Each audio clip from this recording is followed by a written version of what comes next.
Introducing National Streaming Sports, live and on-demand sports talk programming that you can access 24/7. For the premier sports talk experience, tap into our Roku channel. Start your mornings with Mac and Jack covering all the weekend sports action. Then pour a cup and enjoy all the sports you can drink on the Coffee and Sports podcast. At midday, talk sports from east to west on the Coast to Coast podcast. Followed at night by some hot girl talk with Prim and Proper Sports featuring Sonia Pearson. Talk boxing on the Gloved Fist. Yankee fans tune in for Start Spreading the News. And there's more on the College Sports Huddle and Sports Scope with Robert Butler. There are 20 podcasts in all and 70 weekly shows giving us a 3.4-star viewer rating. To find us on Roku TV, search for National Streaming Sports on the Roku search bar. Click on the logo and you're in.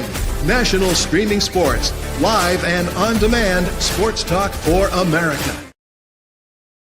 Football season is here, and SeatGeek is my go-to for buying tickets. Now, with SeatGeek, every single ticket is backed with their buyer guarantee. We've all had plans change, and when you can't make it to the big game, SeatGeek has you covered. They're the only ticketer that allows you to return your tickets ahead of the event for credit with SeatGeek swaps. So when things come up, I know that my tickets won't go to waste. So what are you waiting for? Download the SeatGeek app to maximize your possibilities and shop live events with confidence. National Streaming Sports is brought to you in part by BetUs.com, designed for true fans. NFL odds, Week 1 and futures, college football odds, including Heisman Trophy favorites and playoff odds, NBA odds of division winners and playoffs, Major League Baseball playoff and World Series odds, the National Hockey League Conference playoffs and Stanley Cup odds, and boxing wagers. Betting opportunities include versus the spreads and outright winners, also during the game. Use our link on our website, nessp.info,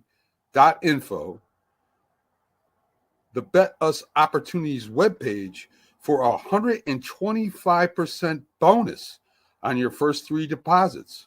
Must be 21 years old, and remember, bet responsibly.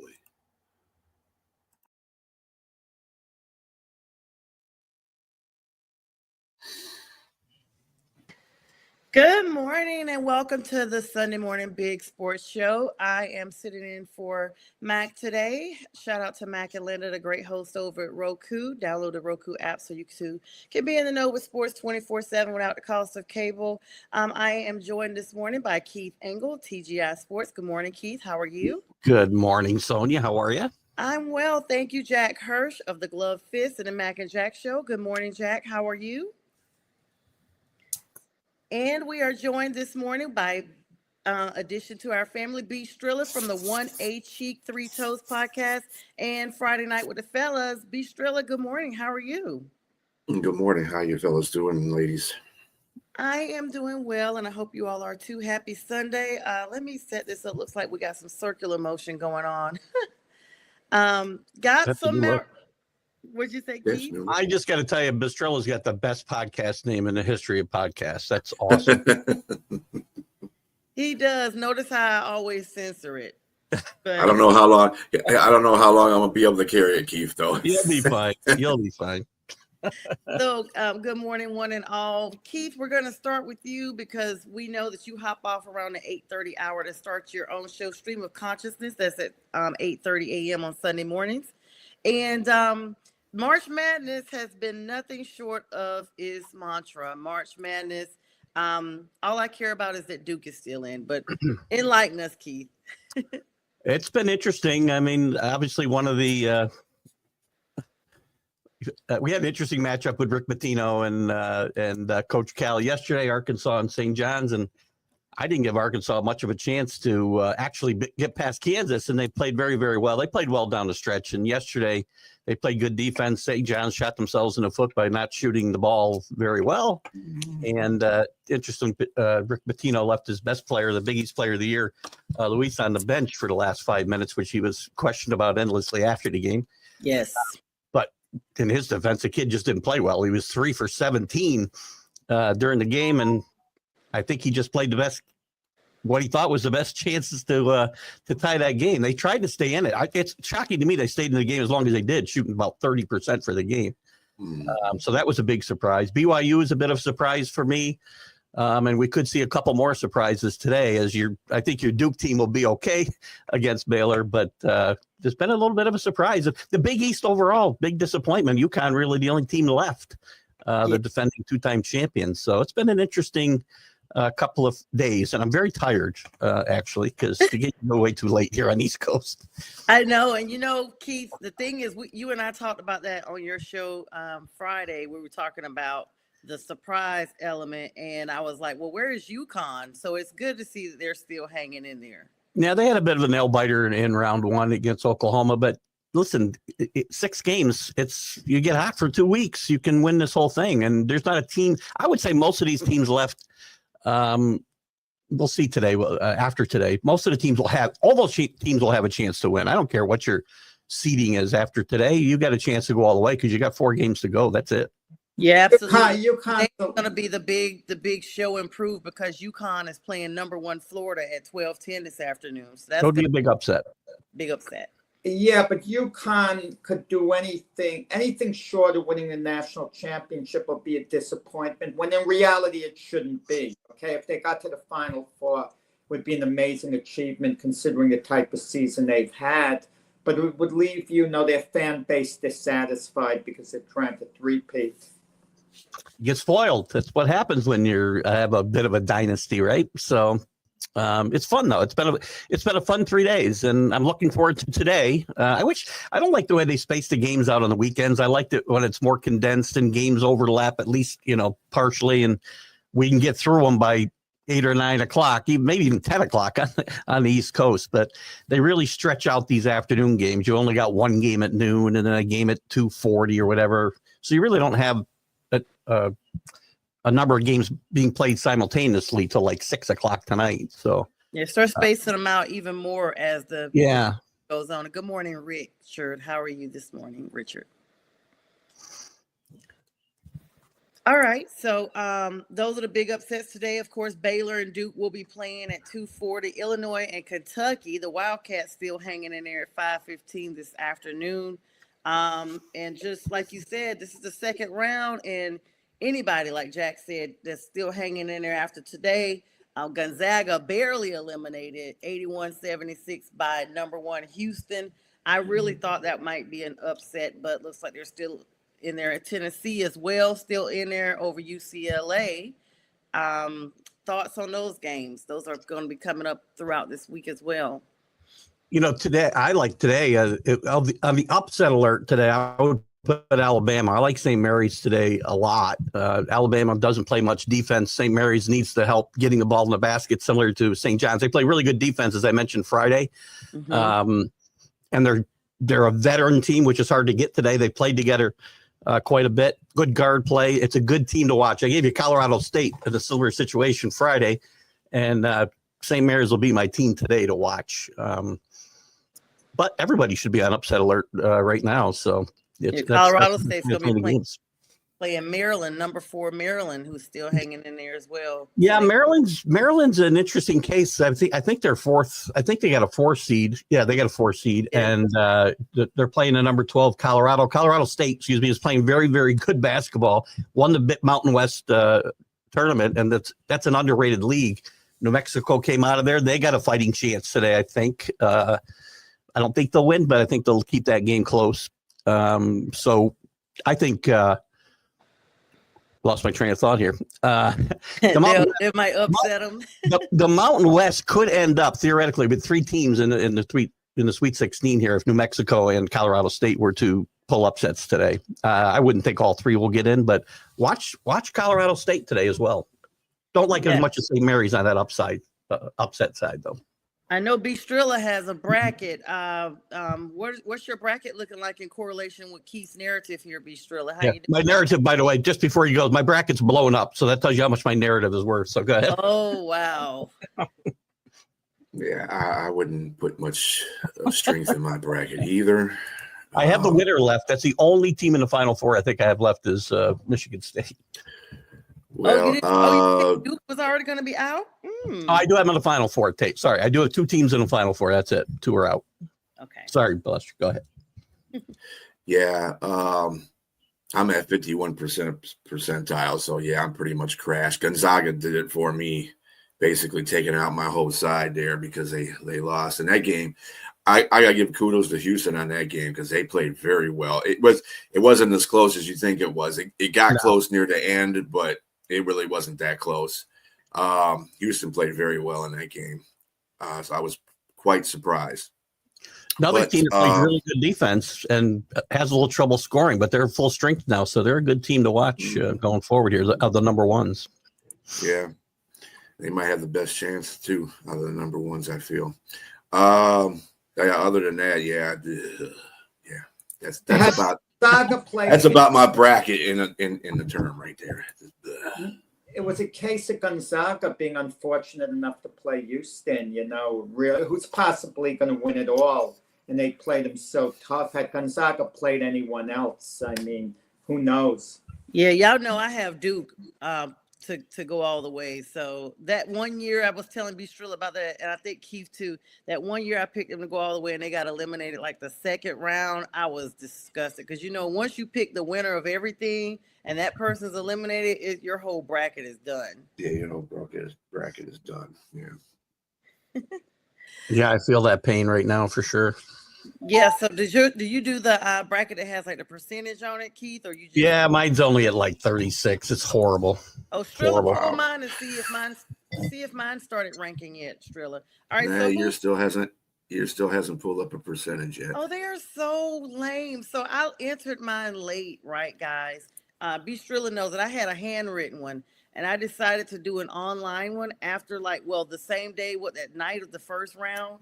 And they won't count them now. Like it's almost. They probably won't. Yeah. Is it ESPN who using? No, the NCAA. Oh, okay. Bracket. Yeah. They won't count any of them. I guess because I got in late. That's crazy. We'll have to hand grade it. Because technically you cheated, but anyway. Oh my goodness.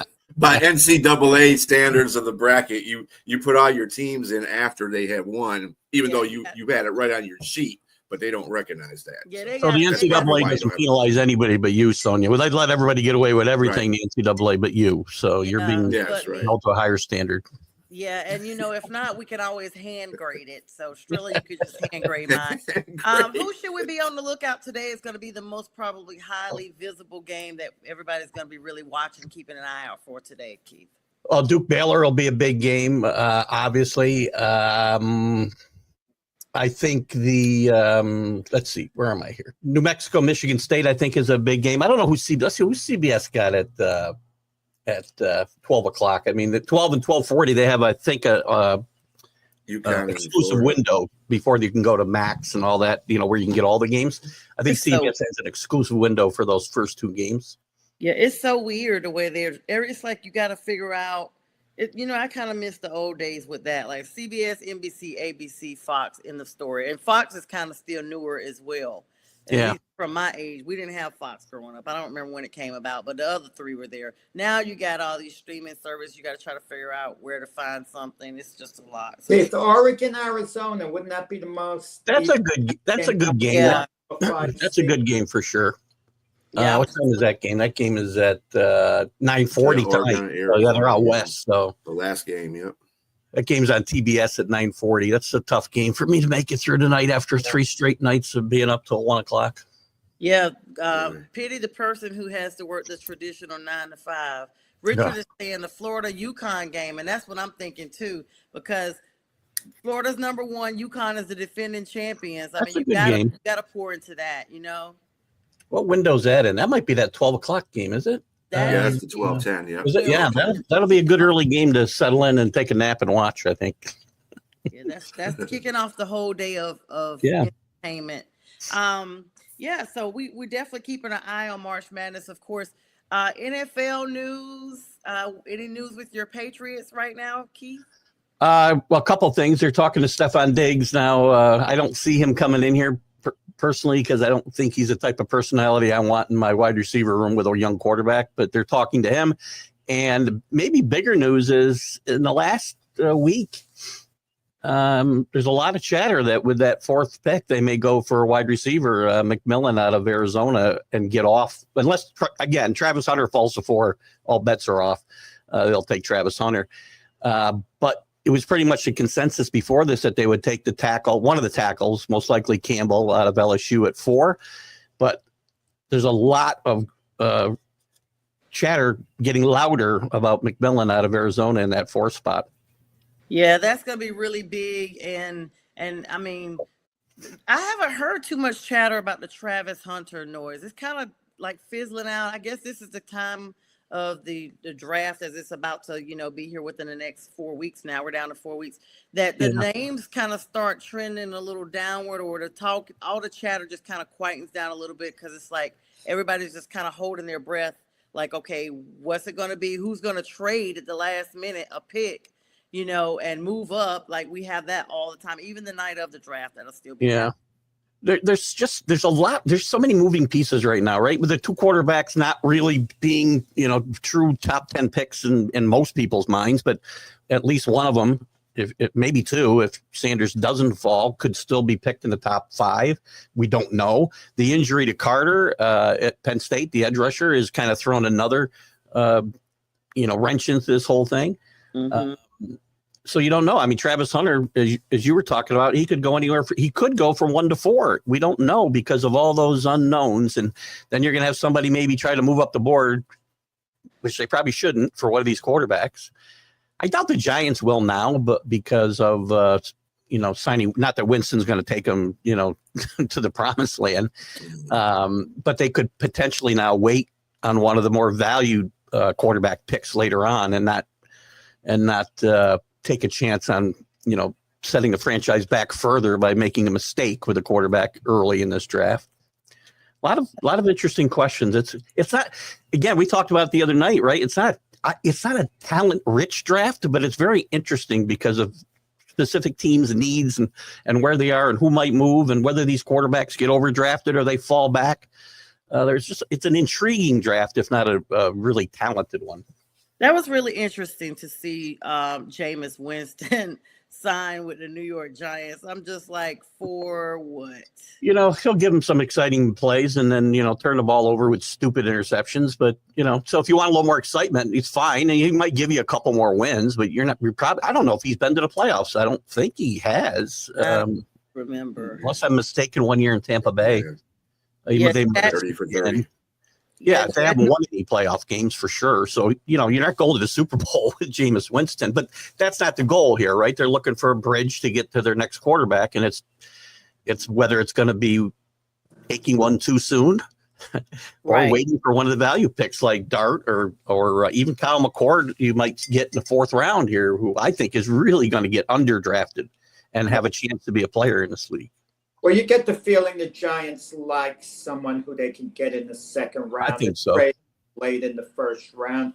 Yeah. I mean, you could judge who's going to do what by the offseason moves. Tennessee hasn't addressed their quarterback situation, and they don't have to if they want to draft Cam Ward because they have the 1st pick in the draft. So it seems obvious that they're going to draft Cam Ward at this point. Then it starts becoming fun. Is Cleveland really going to settle on Kenny Pickett to be their quarterback going forward? Yeah, you don't know, but it's so tempting. You draft Abdul Carter and pair him with Myles Garrett. I mean, I think 2 monsters on your defensive line. 100%. And again, that's one of the intrigues for me, Jack. And guys, this is, I can see teams like the Giants and other teams trading back and continuing to trade back because they can stockpile some draft picks and get that quarterback later in the 1st round or in the 2nd round, as you said, and still get a pretty a guy with as much a shot to succeed, I think, as the top 2 guys.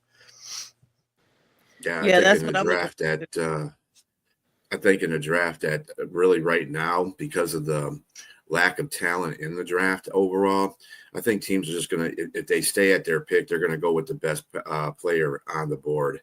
I'm not thinking that, a lot of people think Tennessee is going to go for Cam Ward. I'm not one of those people. I don't think a quarterback's going off in the 1st round. I think they're going to go after Travis Hunter or somebody of need on that.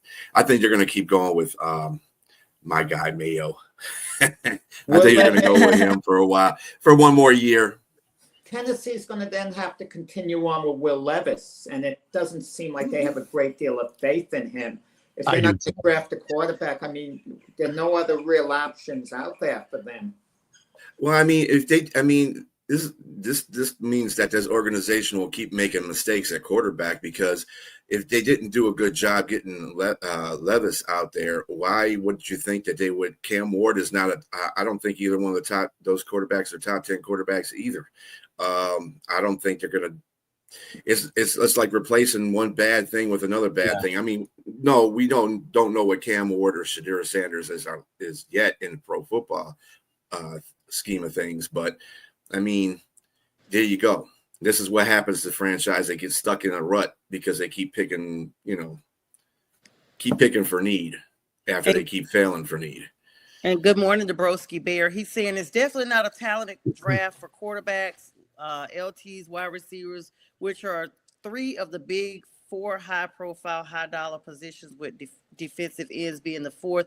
It's a deep defensive end and defensive tackle draft. And thank you for joining us, Broski Bear. I mean, it's true, you guys. I mean, this is not the most exciting draft. Last year, everybody was like, you know, you get a quarterback. I mean, you could take a quarterback in the second round and be just as happy, honestly.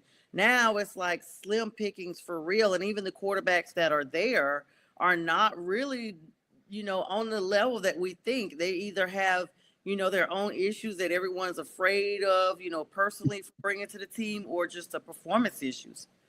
I wouldn't be excited about anybody but Travis Hunter, quite frankly, in the first round. That's the only guy I would get excited about bringing on my team.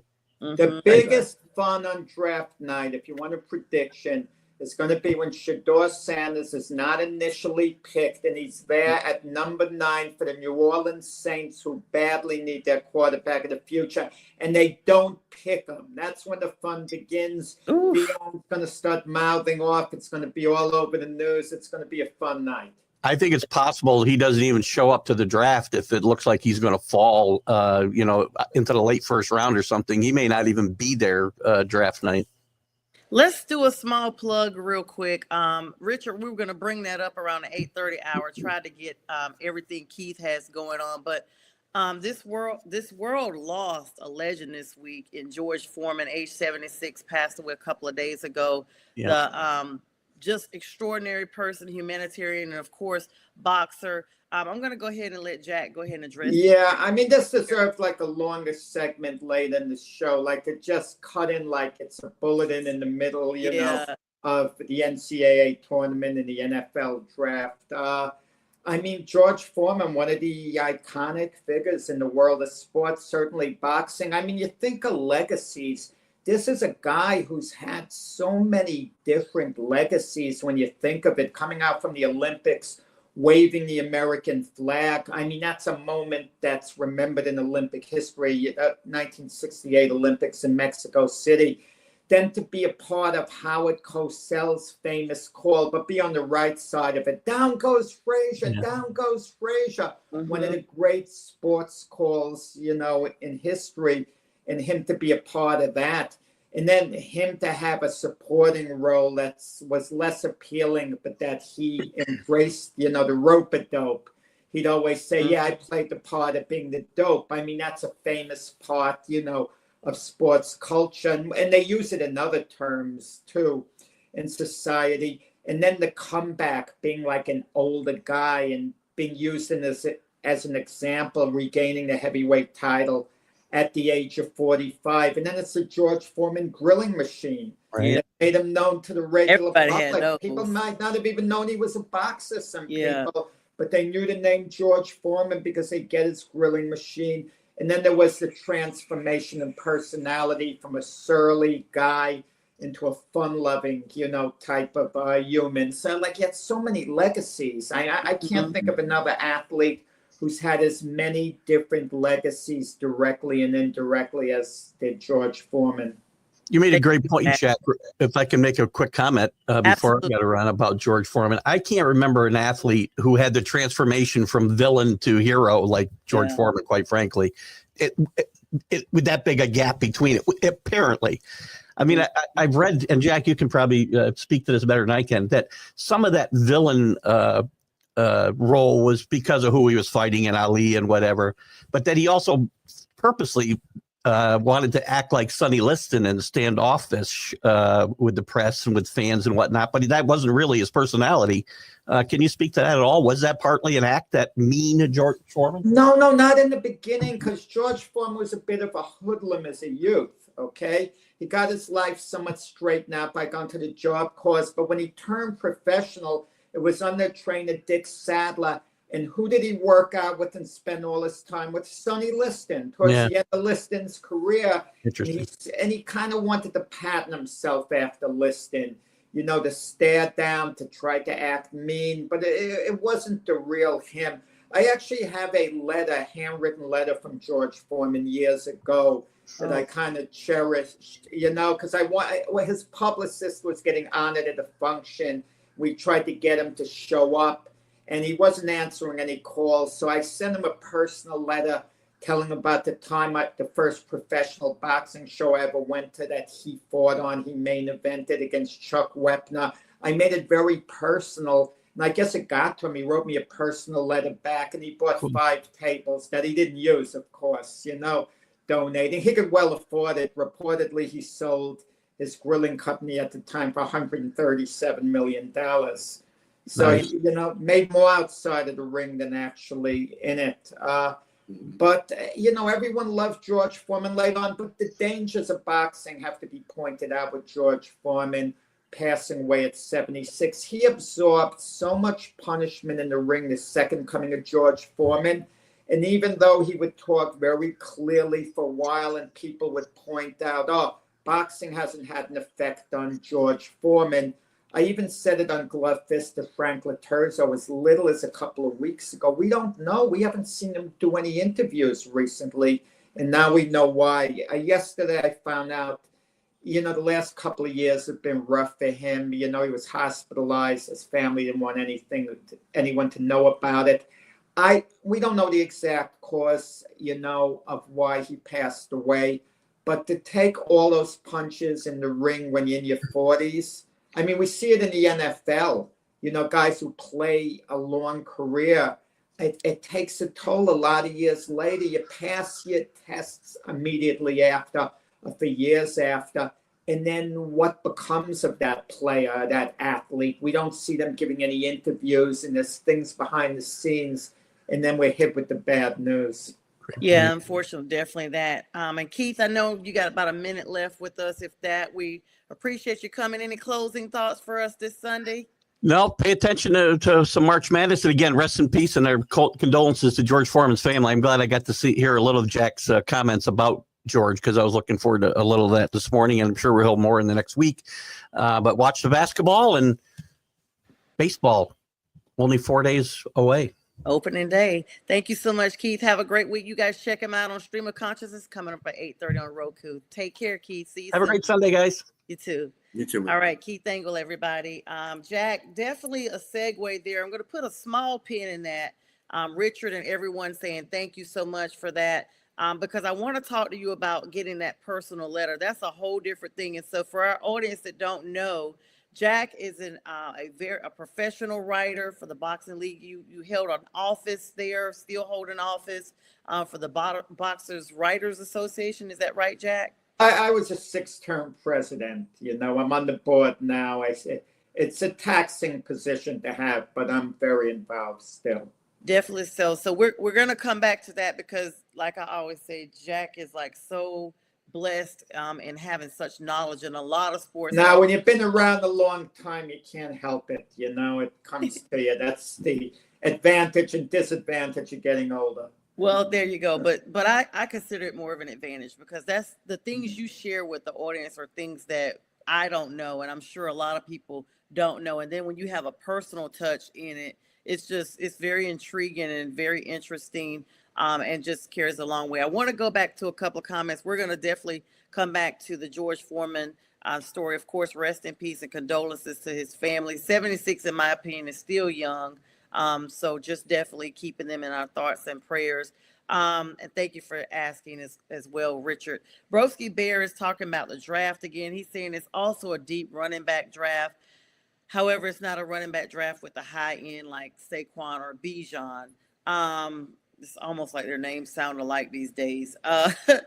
Anyway, I mean, is there anybody, Strilla, the Lions? Have you guys have been laying low, literally like a real lion for the last few weeks? I read some rumblings about a couple of people that you guys signed, but it wasn't anything that was like a scream. What's going on in the Lions camp? The same thing that goes on with Lions camp every time with this regime is just that they kind of stick with the players that they have. They did get Rock Ya-Sin as a corner, backup corner. They also got Vontae Maddox from Philadelphia as a backup corner. So they got two backup corners that are basically replacing corners, and they're basically an upgrade over the corners that we had on the back end. Vildor, I believe, went to Tampa Bay, or did he go to Miami? One of those two teams. He went Tampa Bay. So he went to Tampa Bay. I think we're going to get rid of Emmanuel Mosley, so that was where Rock Ya-Sin is coming in to back up. But other than that, we haven't made. Oh, he got frozen. Yeah, I was going to ask how. We haven't made any. Go ahead, Jack. Yeah, losing both coordinators, Ben Johnson and Aaron Glenn, how much is that going to hurt? Will it hurt? Well, considering the fact that John Morton was an offensive coordinator, not successfully as one, as you know, with the Jets, and he also was the one that kind of spearheaded Ben Johnson, getting him to be an offensive coordinator because he was the guy behind him, taught him a lot of stuff. Also with Shepard, I think Shepard's going to be a better defensive coordinator eventually. Of course, when you start the season off, when you got two different types of mindsets, you're still sticking with the scheme, and you still have a solid rock as Dan Campbell, and you still have your players out there that know what to do. It shouldn't be too bad. But everybody's it's gonna be a rough start because everybody's just getting their paws in the dirt, so it's so to speak, and it shouldn't be too bad like people are making it out to be. AG is a terrific coach. I think he's gonna be a terrific head coach. I don't think he's the best defensive coordinator, but he is a very good head coach. He has that head coach mindset like Dan Campbell has. So I'm thinking that maybe Shepard will be a better replacement. But yeah, I mean, it is what it is. We're not going to really be able to tell until we get to that point. But I don't think it's going to be that much of a drop off. I think you're going to be missing some offensive plays that Ben Johnson brought in there, but you still have the talent there. So is the window slightly closing on the Lions now? And it would be very unfortunate if they don't get to a Super Bowl, because if they don't get to a Super Bowl in the next couple of years, the feeling is it's going to start a rebuilding mode, or at least rebooting, the team. And they should have been there the year before last, that game against the 49ers with the lead that I don't want to say blew the lead, but, should have gotten there. And last year they had the best team in the NFL. But the injuries did pile up. But regardless of the reason, it ended, so disappointing. Yeah, I'm not in one of those people that think of teams. I mean, either you don't have a chance to make a Super Bowl, kind of like the bottom half of the teams in the league, but during the year. But at the top half of the teams can make them. I don't believe that the Lions Super Bowl window has closed. I think that it's just another chapter. I think this is the 5th year under this regime. They need to show that they can get to that pinnacle. And, I don't really care if they get to the Super Bowl and lose, as long as they get to the Super Bowl, period. They've never been that was there shown. in the whole history. Even the Panthers have been there. Even the Jets have been there. Twice Panthers and Jets. I mean, Cleveland hasn't been there. You think of storied franchises. Vikings haven't won one. The Bills haven't won one, but at least they were there numerous times. And the Detroit Lions, I felt the Detroit Lion fan base last year was as good as any fan base I ever saw in the NFL. The amount of energy, you didn't see it anywhere else. And to lose to the Washington Commanders. That was a shocker.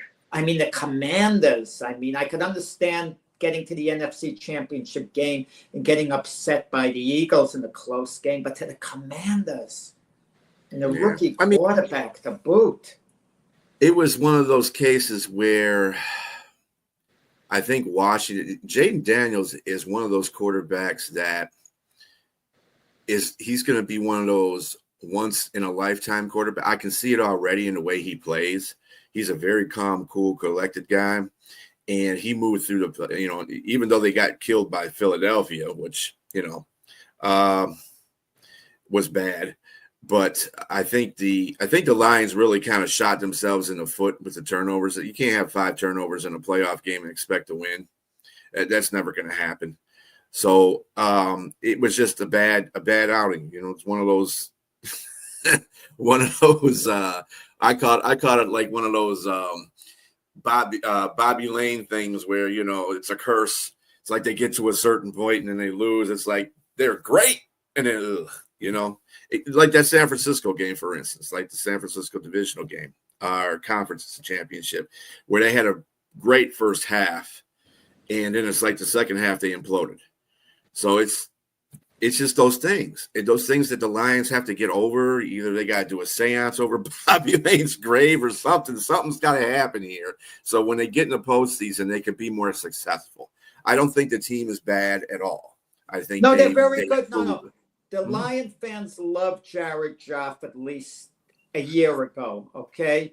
Have things cooled off just a little bit? Because in my view, he's a pretty competent quarterback. But there's a big difference between saying someone is a very competent quarterback and being a really good quarterback. Well, in the NFL these days, a lot of people put a lot of onus on the quarterback, which rightly in some cases you should. But if you have a capable offense and that can be ran, with the players that they have, typically you can stick any quarterback in that offense right now and they'll be successful. If you remember the game against Washington when Goff went out with a concussion, which he should have stayed out, Teddy Bridgewater came in there and got them right down the field. The offense is not the problem. It's like I said, Goff had a bad day, and he's been to the Super Bowl before. So that narrative with people can stop right at that point, because he was in his second, third year as a NFL quarterback and got to the Super Bowl. Yeah, they didn't win the Super Bowl; they played the Patriots, but still, he got to the Super Bowl. They got 3 points in that game in the Super Bowl. 3 points. Yeah. Goff was overmatched. Yeah, and that may be true. However, there was a couple of passes in the end zone that were dropped. And the guy that we had for a while, Josh Reynolds, was his receiver back then as well. And he dropped a couple of key passes, kind of like he did in the NFC Championship. And that's kind of like, well, he ain't here no more. But, those things happen. You got to be with the Lions fans. You got to take that with a grain of salt. So, Yeah, and we got Brent DeWitt saying the window is not closed for the Lions, but it's down a few inches for sure. Good morning, Brent. Thank you so much. Good morning, Brent and Broski. And Broski saying good morning to Brent, and good morning to Tammy Pickard. She's saying good conversation. I was pulling for the Lions when I was sure my Panthers were not going anywhere. Absolutely, Tammy. That was exactly my sentiment. I've been pro Lions, they're cats. They roll with us. So good morning. Thank you for joining us. And Broski Bear adding that game was wait. You're storm. Comparing things. I could say I'm rooting for the Eagles when the Jets don't go anywhere, but both of them fly. Jets. Yes.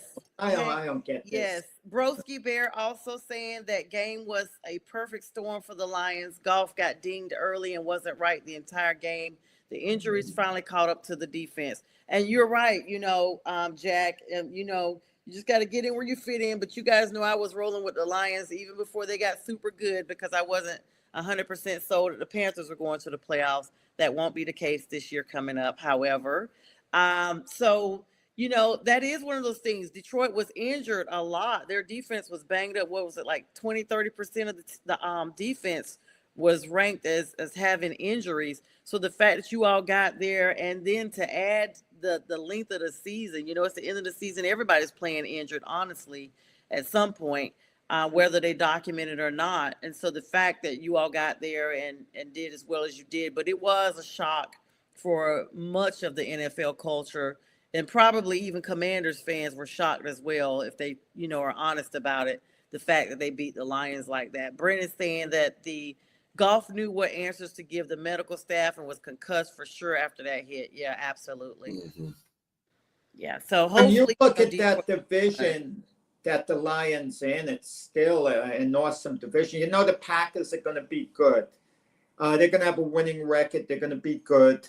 The Chicago Bears are going to be much, much better on the Ben Johnson. They'd be better on any new coach, but they're going to make a serious playoff run. And there were a number of games they should have won last year that they lost. So their record was kind of deceiving last year. And the weak link is Minnesota, and they were 14-3, and they're picked by a lot of people to finish last this year. They have the same team coming back. So it's going to be tough on Detroit this year. But they're making noise. The Minnesota Vikings, it's funny you bring them up, Jack. That was going to be my next comment. They are actually been one of the main topics, especially with their quarterback fiasco. Sam Darnold now leaving and going to the West Coast out there with the Seahawks, and them saying to Aaron Rodgers that they're going to be sticking with McCarthy. Well, as of yesterday, according to CBS Sports, they have started trying to talk to Ryan Tannehill. Now, let's be clear. That's not going to be much of a difference maker, because he is not the same Ryan Tannehill he was before he went to the Titans. But they say they are interested in him. He played with the Titans from 2019 to 2023 and did not have a team in 2024. So they're getting him off a 1-year layoff. Why not bring Phillip Rivers back after, a 3-year layoff? Come on, Ryan Tannehill. Are you kidding me? Right. I mean, that's bad. Yeah, they're See, the thing is, that's getting lost in the sauce in this whole thing is that Minnesota has a capable offense. And you can literally stick anybody in that backfield. See, this is what I'm talking about. If you have a decent offense, we have a great offense, a pretty decent offensive line, a good running game. And remember, Minnesota did pick up another running back in the offseason. And then they got the receivers. They got Hawkinson, they got Jefferson, they got Addison. They have an offense. You can literally stick any quarterback behind there that's a capable quarterback, and that offense will be fine. We found that out with Sam Darnold. Nobody thought Sam Darnold was going to do as good as he did last year, and he did well because of that offense. And I think it's the same thing here. Tannehill could be behind there. Aaron Rodgers would probably, with his weird self, would probably take that offense maybe a notch up because he's an experienced quarterback and has had success. But any quarterback could fit in that situation. I think this is the reason why they did all this in the offseason with the offensive line and getting an extra running back in the backfield and beefing up the defense, because they were prepared to really start J.J. McCarthy. Now, I know they're looking at Tannehill, but I don't know if they're going to make Tannehill a backup or they're going to be a mentor to J.J. McCarthy. I don't know how that situation is going to work in Minnesota. A lot of people got Minnesota finishing last. I just don't see that. Yeah, I think Chicago still fills in last because it's a first year head coach in Ben Johnson. Yes, he's helping the offensive line. It's just what I don't understand is there's so many. Are you frozen? Go ahead, Jack. I cut in because you froze a moment, so I thought, Yeah, you're good. You're good. Go ahead. I wanted to save Sonia so she didn't have to think of something quickly, so I didn't mean to cut in. You're good. The situation with J.J. McCarthy at Minnesota, why not just start him right away unless he's not healthy? And if he's not healthy, that's alarming, the second season in a row. I mean, the Bears started Caleb Williams. The Commanders started Jaden Daniels. The Broncos started Bo Nix. So you can play J.J. McCarthy. Just start him. Stop this. Say he's your starter right now. You don't need a bridge quarterback. Get another quarterback for the quarterback room as a backup or whatever in case J.J. McCarthy isn't ready to go. no more this talk about someone keeping the seat warm for JJ McCarthy. Why isn't he playing now? Unless physically he's not healthy, and that's a red flag if that's the case. Yeah, he had a second surgery near the end of December on the same leg he got the MCL ACL tear on. So yeah, I think they're kind of going on a air of caution with that. That's the reason why they're talking to these quarterbacks. It's not necessarily they need a quarterback to start, but they want to make sure that J.J. McCarthy is healthy and ready to go for the start of the season, because about the time that they say he's going to be ready and healthy to go will be the start of the season. So I think they want to get J.J. McCarthy or some quarterback in there until they can absolutely make sure that he's good. Yeah. That's very important, and it's kind of like a placeholder. Like, you don't want to say a placeholder, but you need to be able to have a guarantee in place that you are ready to go, and that's exactly what I was thinking. But Jack makes a good point. Phillip Rivers, I mean, he probably has 8 more kids now since he hasn't been in the league, because he's got a huge family. But let's put his kid making steals to the test. Let's see if he still got that speed on the field. So that would be an interesting thing. Speaking of interesting, Brandon Cooks for the New Orleans Saints, their top draft, their 20th overall pick, I should say, in 2014. They're bringing him back to the New Orleans Saints. He has not played with them since 2016. That's why I'm just like, wow. And this is also his first time joining a team as a free agent of his career. So that's a long time, 11-year NFL veteran, a long time to be reunited with your original team. We saw the Cowboys try that with Ezekiel Elliott. It was no smoke, no filter, no nothing from him coming back, no fizz at all. Brandon Cooks has been one of these names that we've had, up and down, ebbs and flows of his career. What do you guys think about him joining that? Before you guys get to that, let me bring this comment up. I'm sorry, somebody just commented. Tannehill is a waste of time until proven otherwise. Bears should be predicted to finish last in the division. I still can't believe the Vikings didn't give Darnold a 3-year deal with 2 years guaranteed. That's true from Broski. And Tannehill is not the answer. So let's just go ahead and address that. But what do you guys think about, and thanks for your comments, guys. What do you guys think about Brandon Cooks? I mean, so much time has elapsed since he's taken the field as a Saint. It's not even the same team, not the same coaches, staff. I mean, could it be a restart for him to be better, or could this kind of be like, You're muted, Jack. I don't know how much this is worth talking about, especially in detail. Brandon Cooks. I mean, he's going to have some catches. Chris Olave is their main receiver there. Someone's got to catch the ball. I mean, New Orleans, I get the feeling if they don't draft Shedeur Sanders, it's number 9, and I'm predicting he does fall to number 9, that the Giants don't take him at number 3. That means they might be looking to take one of the quarterbacks next season in what's supposed to be a really good quarterback draft.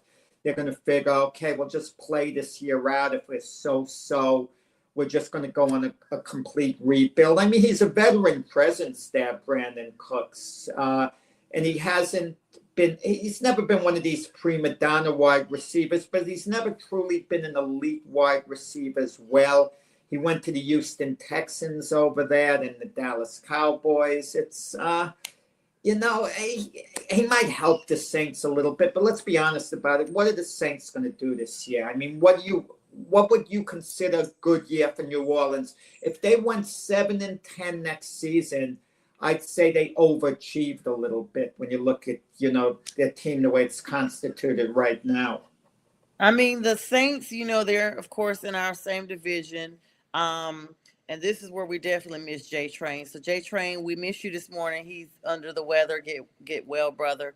I just feel like the NFC South as a whole is such a mess, honestly, even with Tampa Bay being as good as they are. It's been very off-putting to watch the South. It's been the same 2 teams that are either at the bottom and the same 2 teams that are at the top for the last, 5, 6 seasons. And it hasn't been super competitive. Those teams that are at the top, it usually comes down to a win-loss situation between one of the two teams in the bottom to even determine who the top seed is going to be. And so I don't feel like this season is going to be a mirror as bad as it was of last season. And with Brandon Cooks coming back, I don't really pick much scuttlebutt up from that as well, because the Saints have not really sold me on Carr, even though he's still there.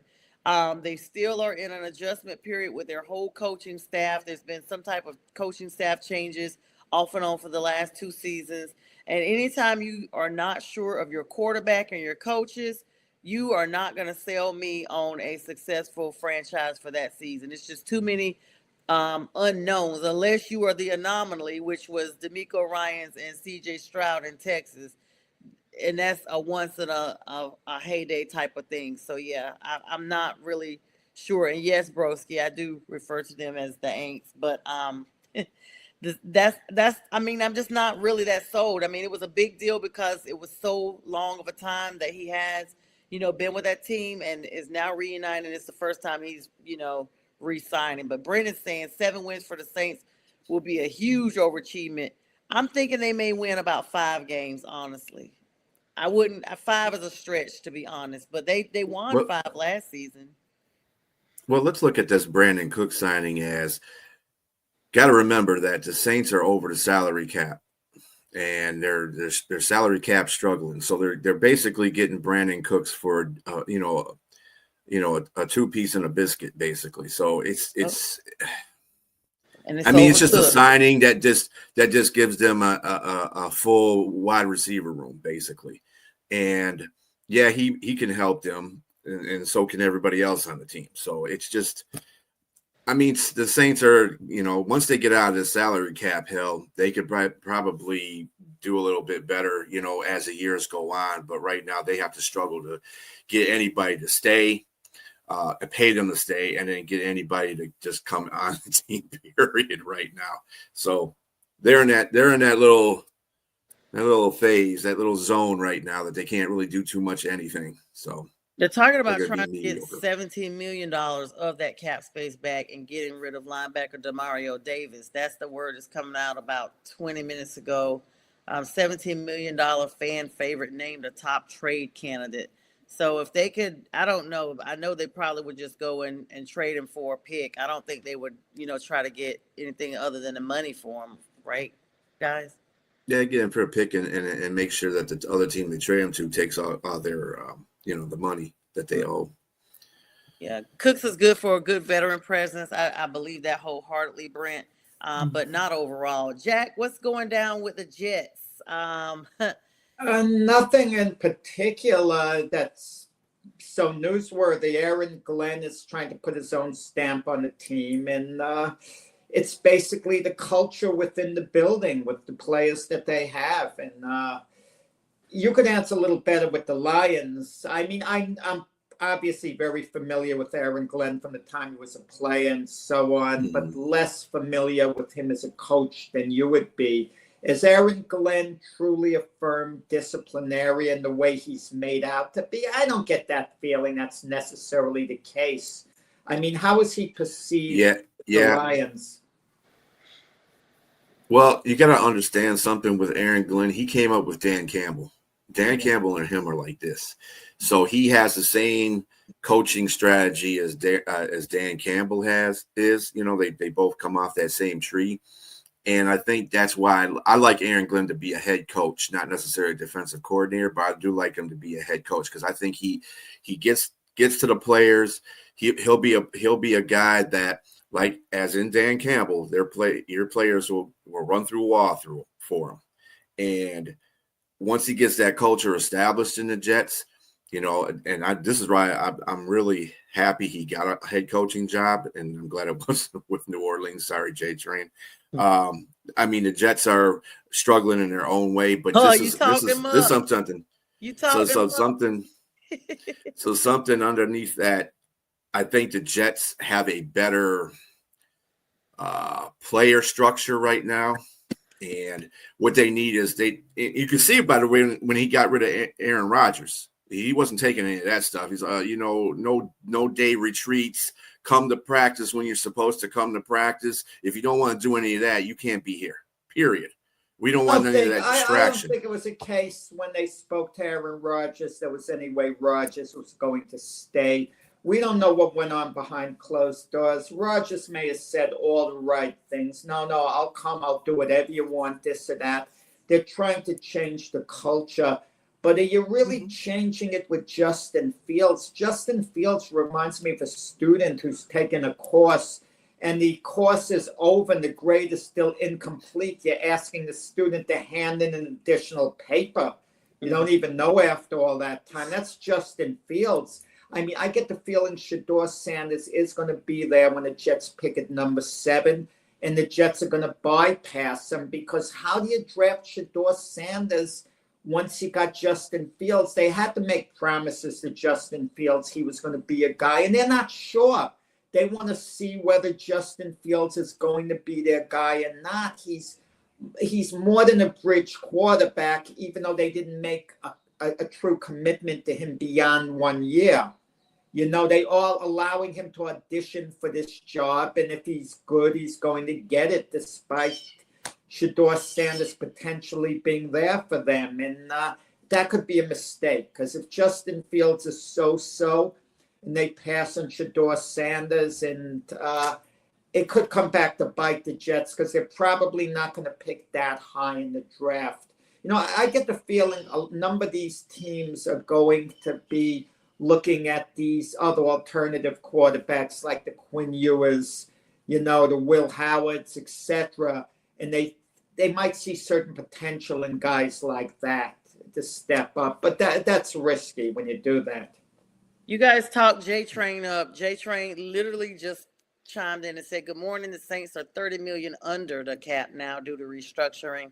And Cooks is at best a third or fourth receiver for them. So, hi, J-Train. Either you've been there, we didn't know it, but good morning. Thank you so much for chiming in. And he's a Saint fan. J-Train's not excited about getting Brandon Cooks. That's why I said, why are we spending all this time on this guy? Even J-Train doesn't want us to spend the time on Brandon. J-Train says that Sanders is going to fall no further than the 3rd overall, Jack. So he just put J-Train doesn't know the draft. He's a nice guy, a knowledgeable guy, but he doesn't have a good feel for this year's draft. He'll be there for New Orleans at number 9. And is New Orleans going to take him, or they're going to create the biggest buzz of the draft by not taking him?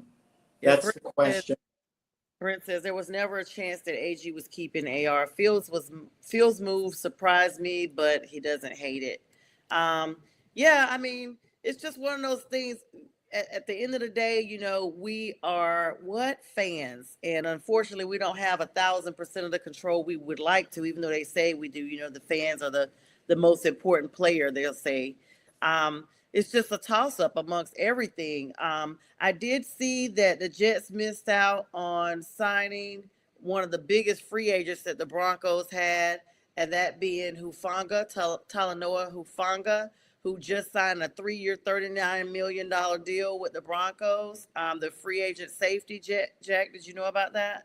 Well, there's a cap. You can't just sign anyone. I mean, you make one signing, that means that's one less signing you can make elsewhere.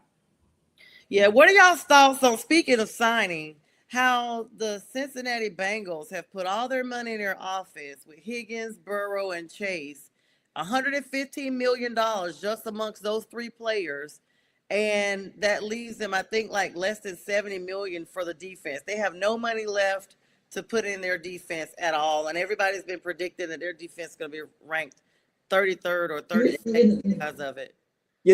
Cincinnati's doing what the Jets did with Aaron Rodgers, accommodating the quarterback, because Joe Burrow wants T. Higgins there with Jamar Chase. Obviously, Jamar Chase is, he's arguably the best receiver in the NFL, him along with Justin Jefferson, at least in my opinion. T. Higgins isn't quite at that caliber. They need badly to sign Trey Hendrickson. They're great defensive linemen, but they're making T. Higgins a little more of a priority than him because they want Joe Burrow to be happy that he has both his weapons. I don't know about that. Yeah, Broski is saying the Jets should be taking a page out of all these other teams' playbooks. Build your team first and then worry about your quarterback. And he says Fields doesn't learn from his mistakes. He doesn't have quarterback instincts. He also misses games every season. You will see what I'm talking about this season. And J Train speaking about the Bengals is saying they'll get 45 points a game. And Broski comes back and says this is a tough offseason and draft to address starting quarterbacks.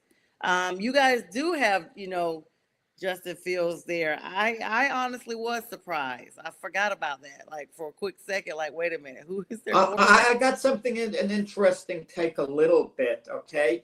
The Steelers, they haven't made a decision yet, but they did pick last season Russell Wilson over Justin Fields.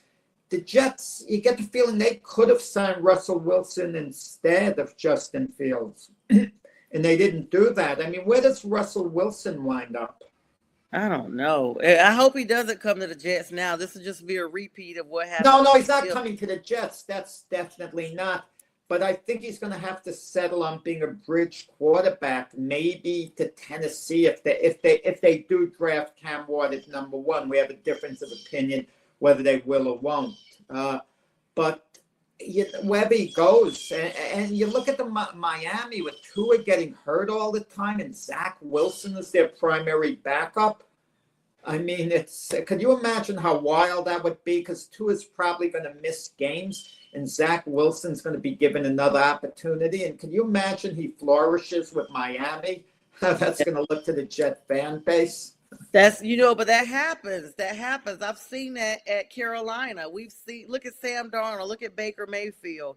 I mean, Baker and Sam both got pretty close to, making a run for it. And they were nowhere near that in Carolina. And with their, even though Baker was good in Cleveland, Sam wasn't that good when he was with the Jets. And I remember when they signed him with the Panthers, I was like, why are we signing him?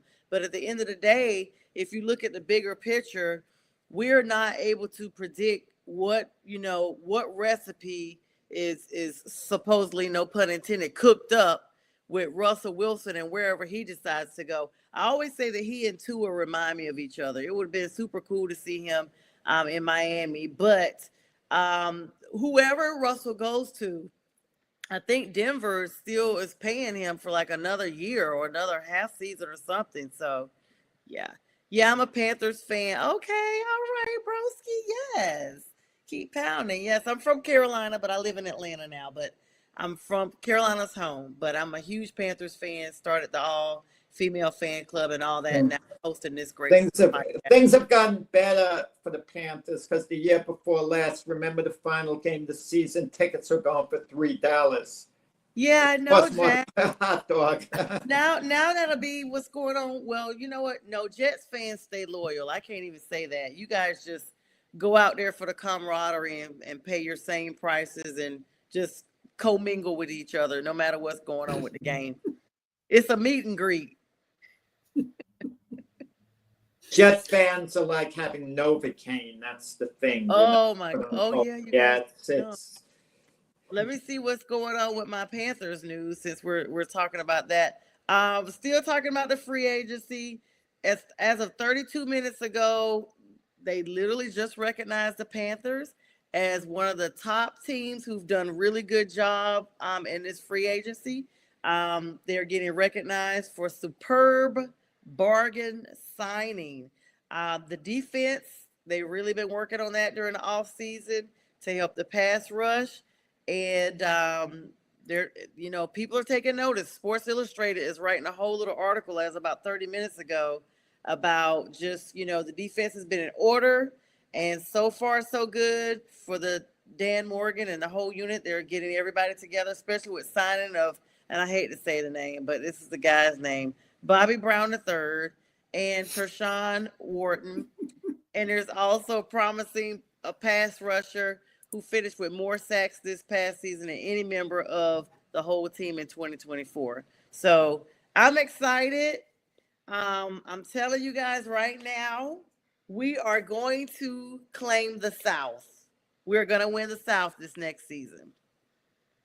It could happen. I mean, Tampa, they've been to the playoffs the last 5 years, in a row. And Atlanta was picked last year, and maybe Atlanta, improves a little bit this year. The only thing I could safely say, the Panthers are going to finish ahead of New Orleans Saints. But if the Panthers should regress by some chance, and it's the same Panthers and just Bryce Young, it was just an aberration how well he played at the end of last year. I mean, then the Panthers, I'll tell you, they'll be in a big rebuilding mode. Not that they're not in a rebuilding mode right Yeah, now. we've been rebuilding for like this next season is going to be 10 years since we made a Super Bowl run. And Broski, yeah, I get it that you're talking about basically for you to be, Broski, for you to be saying you watch Panthers game, you really got a lot of shots over there. He's talking about that we allowed the most rushing yards of any team in history. I'm gonna have to look at that because I've not heard that at all. That we allow the most rushing yards of any team in the history of the NFL. Definitely have not heard that. And he's saying Bryce Young is a Keebler elf. Yeah, you give me the facts on that because that's the first I've heard of us allowing the most rushing yards in the history of the NFL. That's a little steep there. Well, the Panthers are going 8th in the draft overall, so I Right. don't know. Are they going to pick Fanita, best player? Yeah. Thank you, Brent. Yeah, we weren't even around. No, So You weren't listen, even a twinkle in the NFL's eyes. right. no, having a Lion guy here, we're not used to having someone with a winning team here. I mean, it's always the same thing, the Jets, the Panthers, the Giants, the Saints. We have a discussion, with 4 losing teams back and forth, at least with the Lions. There's a Super Bowl contender there. And I felt for the Lions this year. I really felt for them. Normally, I couldn't give a darn about the Lions, but I saw how great the fan base is. There was so much energy in Detroit. It's as if the fans are trying to will the team over the finish line to get to the Super Bowl. It seems so unfair for the Lions, to go out the way they did after the season they had. There was something unfair about it. Broski, who is your team? Since you got so much to say, who Chicago. You should know that by Broski Beer. I wouldn't even say Chicago is going to be good next season. Yeah, They're but gonna they be have not good, and been. Caleb Williams is going to be They good. have not been since I- 85. They have not been since I don't 85. know They're so garbage. much about whether they're going to be good. I think they're going to be better than they were last Right, year. they're But not again, all you're that. under a first year head coach in Ben Johnson. I don't like him as being a head coach, but You're just like I mad he said, left and the Lions as a coordinator, probably. I'm not mad he left the Lions as a coordinator. I'm not mad that AG left either. That's just the progression of how the NFL goes. But at the same time, I just think that AG is a better head coach than Ben Johnson will be because Ben Johnson has an air of arrogance that you can't. He doesn't have that grit type of coaching ability that he came from. Okay, his head coaching ability is going to be different than AG's. AG is going to build a culture.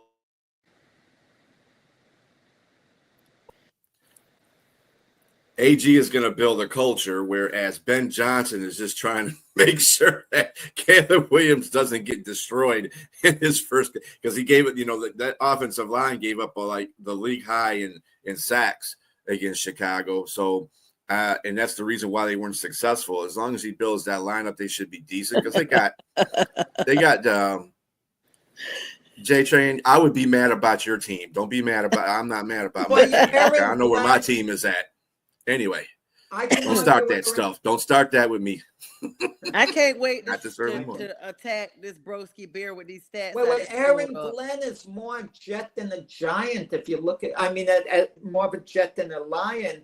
If you look at his background, okay, yeah. so that's what he might be feeling. I think that's why, in part, he picked the Jets over the Saints because the Jets were part of his DNA. Being a player there all the years, all the fond memories, and so on. Even though he had a background with the Saints to an extent. So, Yeah, I mean, you can't refuse that. You can't refuse that. ideology but you still got to put in the fact that he's hanged out with Dan Campbell for a long. They're really good friends. So he's taken a page out of he'll take a page out of Dan Campbell's book as far as the culture is concerned. I'm sure he's going to coach in a different way. He's not going to coach the Lion way. Obviously, he's going to coach the AG way. That's what he's going to do. It's still going to be a culture reversal for the Jets, but I think he's going to be more than capable of doing that. Yeah. Let me just plug in real quick. Broski is now trying to hype up about Caleb Williams. Let me tell you about your garbage Bears, Broski. In the 59 years between the retirement of Sid Luckman in 1950 and the acquisition of Jay Cutler in 2009, no Bears quarterback before or since has thrown for more than 11,600 career yards or tossed for more than 68 touchdown passes. Your quarterbacks are horrible. There's a lack of strong quarterbacks in Chicago. They have historically struggled to find and develop consistent, high-performing quarterbacks no matter what type of draft you guys get. The Panthers helped y'all out by giving y'all all this stuff for your top draft. The top draft y'all gave us. We gave y'all DJ Moore. You've done nothing but killed his career. I wouldn't be on here talking about nothing about the Panthers being soft like clouds if I was a Bears fan. Truly. And Caleb is still not sold on me. He's been sniffing too much nail polish, if you ask me. By the end of next season, no quarterback has thrown for more than 30 touchdowns in any season, and 148 different quarterbacks in the NFL that have done so. Yes, sir. Go ahead, Jack. I'm sorry, I had to get by the end of next season, Caleb Williams and Jaden Daniels will be nearly on a par at the end of next season. Okay, so don't sell the Bears short, Caleb Williams short. And Ben Johnson is coming into a very nice situation. I mean, any head coach would be with Chicago because, like I mentioned earlier, they lost about 5 games that they could have easily won, maybe should have won last season. And that would have made them a playoff team. I mean, at the very least, the Bears are going to have a winning record next year. And Caleb Williams' development is going to come along very nicely. Broski, we don't do call-ins, but you can continue to type until your fingers bleed. We got it for you.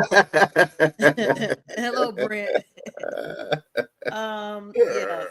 But anyway, and then let's talk about the fourth quarter collapses. The Bears have a tendency to blow largely. Listen, the whole world watched y'all not even know the game was still going on last season. I don't even remember who they were playing.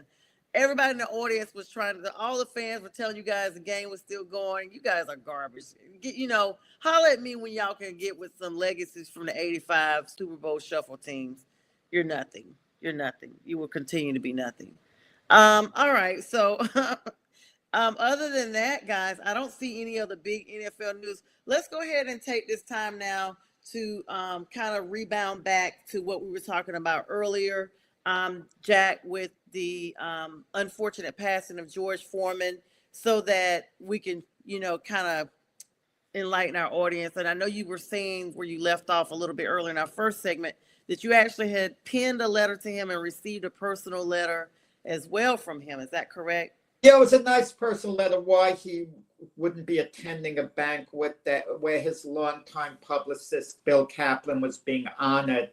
So he wrote something nice about Bill Kaplan, and we wanted George Foreman there in part because he was an attraction, and if people hear George Foreman's attending a banquet, they're more likely to buy seats. So there was like a motive there to have George there beyond just his wonderful self. And he understood that as well, and that's why I said he bought 5 tables on his own out of nowhere. He wrote a check. And it was a nice handwritten letter because I made it personal, telling him like I said before, the first boxing show I ever attended to live was with one of his fights, and I described everything. And so it was nice. And I knew the letter was from him without a doubt because it had, a few grammatical mistakes in there, as well.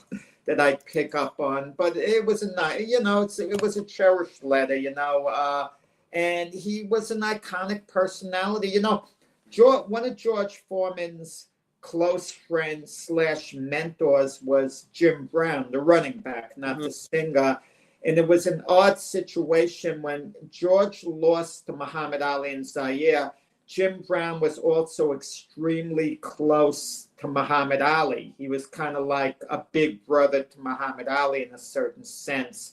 But when the fight was over, Jim Brown was hanging out with George Foreman in his dressing room. He was more concerned to see how George Foreman was doing rather than celebrating, with Ali. And when when he was a youth and he got his job in a Job Corps, Jim Brown was his idol. Like, to him, Jim Brown was bigger than life, in every way. Yeah, that's definitely amazing. And, a lot of these sports, they cross cultures, cross sports, cross interests. And it's always, like I always say, sports is a separate family. But to be such an influential person, just from, the things that I've read and knew, and I remember watching him as a child growing up, and some of his different philanthropy things he had going on. He, of course, boxed between 1967 and 97, and 97 was my senior year of college. So I remember him very well, and was nicknamed Big George. Of course, what I always remember, too, is all his children, or at least most of them, had some form of his name in them. In fact, there was a couple of them just were named George the Third, George the Fourth. It was kind of funny to me. Georgetta's daughter. Yes, Georgetta's daughter. But I just thought that was really funny how two of his sons actually were named like they were successors of him, like the third and the fourth as well. And of course, he was an Olympic gold medalist. That was one thing that we didn't know. I didn't know early on that he was a gold medalist. Well, what happened? It created a bit of a controversy in the 1968 Olympics in Mexico City. The track and field athletes, Tommy Smith and John Carlos, after they won the gold and bronze medal respectively, they got on the Olympic stand and they were playing the American national anthem. You always play it in honor of the gold medalist. So while it was played, they had on black gloves and they held their fists in the air. And that was a protest as far as how things were going on in this country. And it created a major controversy, and both athletes received, a lot of hate as a result of that. Whether they should have done it or not is debatable. We could sit down and talk about it and discuss that, and have different viewpoints. But then when George Foreman, days later, won the Olympic gold medal, he grabbed a small American flag and he was parading around the ring and waving it. And even though Foreman said he never was protesting and never trying to counter what Smith and Carlos were doing, his was just a proud moment of what he felt the country had given him, the opportunity, getting a job in a Job Corps. And he was just a proud American at that moment. He didn't mean it as any political statement against anyone. It was taken as such by a lot of people. Like, how can you do that? People in the Black community, how can you do that? You go against Smith and Carlos, even though Foreman was saying he wasn't, protesting them. So that created a big controversy. But, the public is fickle regardless. The same people who are praising Foreman for waving the American flag, 9 months later, he makes his professional debut at Madison Square Garden. He overpowers a fighter named Don Waldheim in 3 rounds. They booed him out of the ring, the crowd. They looked at him as a pro. You're a big bully and overmatched opponent. So can you believe it? This is a guy they're cheering and complimenting. And then 9 months later, they're like booing him loudly at Madison Square Garden. So the public is very fickle. Sometimes you wonder, people want to build a great reputation, but you could lose it very quickly. You could have a bad reputation and get a good one sometimes very quickly. It doesn't make sense sometimes. You have a good reputation. It just takes that one thing to ruin it, and it takes forever, seemingly, to rebound that. Strilla, looked like you wanted to say something about that. No, I was just reading Brett's comment in the comment section there. Yeah, about George Foreman. I'm going to get to it in 1 second. I wanted to say that Foreman originally retired in 1977 after a loss to Jimmy Young. It was such a long time before he would come back, and in his debut to come back into the ring at age 45, his opponent was 26-year-old Michael Moorer. So someone his junior, quite significant. Well, that's who he regained the title from eventually. That wasn't his comeback opponent. Yeah, you're right. For what had happened with Foreman after losing to Ali and Zaire, and Foreman had built up a reputation of being invincible. Because keep this in mind, Ali had lost to Joe Frazier and Ken Norton. And even though he beat them in rematches, he beat them both on very close decisions. And Foreman defended his tie. I mean, he beat Joe Frazier in 2 rounds, knocked him down 6 times. He knocked out Ken Norton in 2 rounds. So if you play the comparison game, Ali struggled with Norton and Frazier, and Foreman demolished them. And the thought was that Ali was past his prime, that Foreman would, be too young and too powerful, and that he would knock Ali out, whatever round.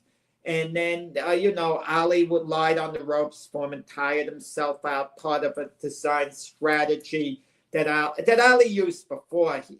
That wasn't the first time Ali used the rope-a-dope. That's the first time it worked in a big fight. He used the rope-a-dope against Joe Frazier in the first fight, but Frazier didn't fade out.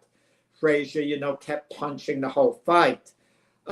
So Foreman loses to Ali and Zaire, and his feeling of invincibility was kind of gone, at that moment. He didn't think that could possibly happen. And when you lose like that, you're not quite the same.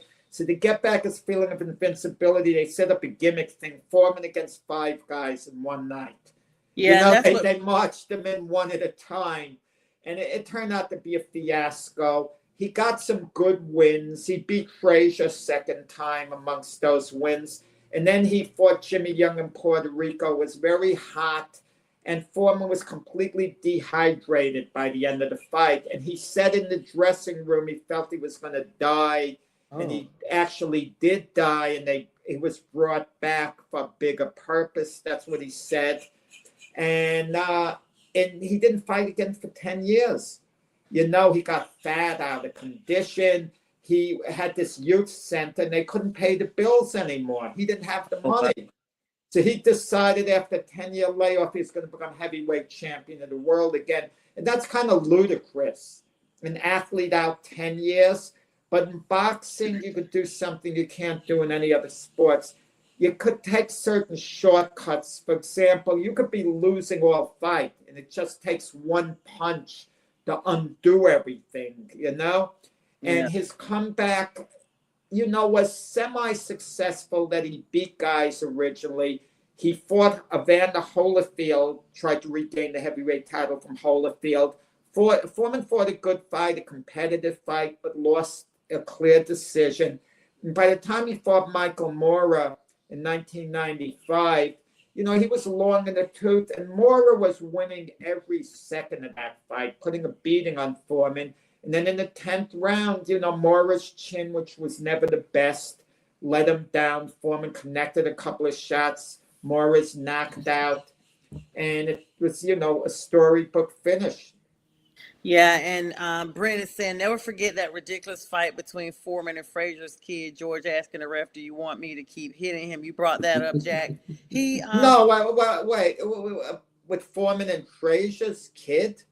Yeah. I didn't bring that up. What are you talking about? No, when you were talking about him fighting Frazier earlier, and you was talking about some phrase he said in there. I don't know. I kind of got a little lost at some point. Yeah. No, I mean, listen.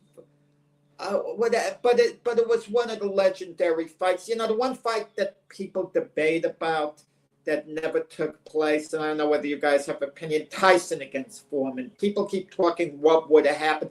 They were actually talking when it was the second coming of George Foreman, Tyson was around. Mm-hmm. And the fight never quite got made. But that would have kind of been intriguing, because a lot of people felt that Tyson's style was made to order for Foreman, because Foreman would come up with these big uppercuts, and he was big and strong, and it was so hard to hurt George Foreman. Yeah. So, yeah, a lot more people than not feel had the two of them met at their respective primes, Tyson and Foreman, that Foreman would have won. Yeah, Foreman was the oldest to ever win the World Heavyweight Boxing Championship of major honors and the second oldest in any weight class behind Bernard Hopkins at the light heavyweight.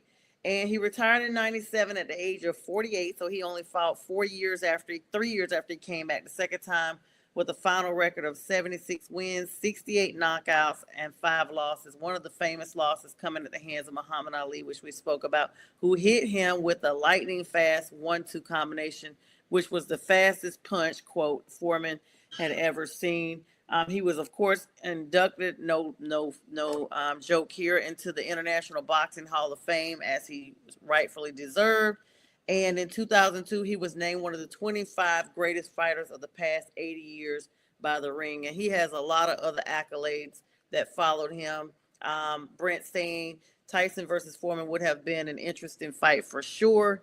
And that's where we will definitely leave that. And he will definitely be missed by so very many. And of course, we wish nothing but the best for his family. He, Yes. he had a great sense of humor. He'd be on a talk show. I forgot, was it Johnny Carson or Jay Leno or whatever? And Foreman had a fight coming up, and he was asked when he was on his comeback, the second coming, well, so-and-so, do you think they're taking you too lightly? And he'd say, I hope so. You know, and he'd always joke about the cheeseburgers and the this and the that. And he was a personality, a big personality. And like I said, he had so many legacies. You know, he was the type of athlete you could just picture. Take an NFL team.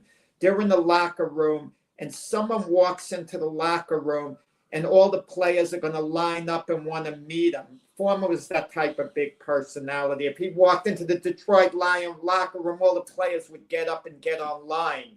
They'd want to get their picture taken with them. And how many athletes do you have that are bigger than life like that? He was one of them. Definitely. Yes, Strilla, you were saying something? Yeah, so I know this is not one of his accolades, but I know you alluded to this earlier about his kids. Not only did he have 12 children, but he had 4 wives. Yes. He had his sons are George Jr., George III, George IV, George V, George VI, and he has Georgetta, as Jack stated before. One girl. 5 sons, 7 daughters. He has 5 Seven sons, 7 daughters. Yep. And he said the reason why he named his sons like that, he said, if one of us goes up, then we all go up together. If one of us goes down, we all go down together. I love So that. he had a planning for his names, I see. I love that. And with that nice brood of children, right before he made his re-debut into the boxing, it was quoted that he became an ordained minister during the time he was running that youth center that Jack was speaking about earlier. So maybe he was so into the ministry, he didn't have the money to pay for the youth center. Who knows? Well, he also did commentary for HBO as like an analyst. And I don't know how prepared George was, like as being a hardcore analyst. Once he heard of a fighter who got a signing bonus, and this is after George had sold a selling grill and made $137 million, and he was going to be salaried on top of all the money he'd made boxing, etc. And he heard the fighter had gotten a bonus for $1.4 million. And George said, wow, what I would love to do if I had that $1.4 million. And Jim Lampley and Larry Merchant jumped on him and said, come on, George, get out of here, because to George, that was basically small money, extra change, 1.4 million at that point in life. George also became close friends with Muhammad Ali after Ali beat him in retirement. He would call Ali up a lot. They would talk on the phone. So they had developed a friendship. And he was always extremely fond of the guy he beat, like Joe Frazier as well. Yeah, so that definitely is a tell-all, that it's just within the ring, a battle, and then outside friendship. Like I said, definitely a great person from all accounts. Maybe not as much with all 4 wives, but, he clearly loved women. So, we wish. I learned something new. Oh. Did he have 4 wives? I remember he married young. The second, I didn't realize he had 4 wives. Are you Yep. sure you're not kind of confusing him with Muhammad Ali, who was married 4 times? He was married to Mary Joan Martley from 85 till his death.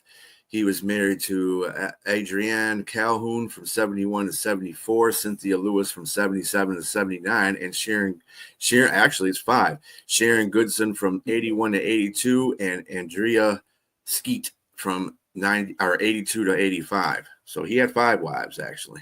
Oh. And out of his 12 children, he adopted 2 recently, actually. Isabella Brandy Leisha in 2009 and Courtney Isaac in 2012. Oh, wow. Okay, well, definitely. He loved children too, obviously. Yes, definitely. So very, very good for him and for everything he's shared and the legacy he's left for everyone. And we just, wish peace upon that family. All right, guys, we're going to switch gears to some NBA news here as we kick off our last segment of the show. I'm B. Strilla, Jack Hirsch, and I'm Sonia, and we've been sitting in. This is the Sunday morning sports show. Mac and J Train are off recovering, and Keith Angle was on with us earlier. Guys, the NBA has just been nothing short of just bad overall. LeBron James does come back, but the Lakers are blown out by the Bulls of all teams. But Luka Doncic is still putting up what he needs to put up to cook for Los Angeles. Yeah, Luka played well for a couple of games with LeBron out, and the Lakers played well, a couple of games there. So I think it comes down to chemistry at the end with him and LeBron. And, Lakers an intriguing team, what they're going to do. But the West is really tough. The West is really, really tough. I mean, is Luka, this is a question I want to ask both of you. Who's going to make a bigger difference come playoff time amongst these 2 acquisitions this year? Luka to the Lakers and Jimmy Butler to Golden State. Who is going to make which team better this season we're talking about? Obviously, Luka would be the answer long term, but for this particular season. I honestly think, even though a lot of people probably would lean towards the Luka, trade, it does seem seemingly, but I'm tending to lean towards the trio of Stephon, Butler, and Draymond Green out in the Warriors. You got to remember the Warriors are a championship caliber team. They've been there before so many other times. The Lakers are as well. However, as of late, is what I'm speaking of. I think that Butler is that missing piece, since they got rid of Jordan Poole. And we've seen, the split up of and Klay Thompson. We haven't seen the Warriors look as formidable as they had been in the past. But we're adding Jimmy Butler. He kind of is a blend of both of those 2 gentlemen I just mentioned, who were prior members of the Warriors team that could possibly fill in on both sides, offensive and defensive, for that team. What do you think, Strilla? Well, Steph Curry had to sit out a couple of games with an ankle strain lately, and to your benefit on that, Butler did step up in those games.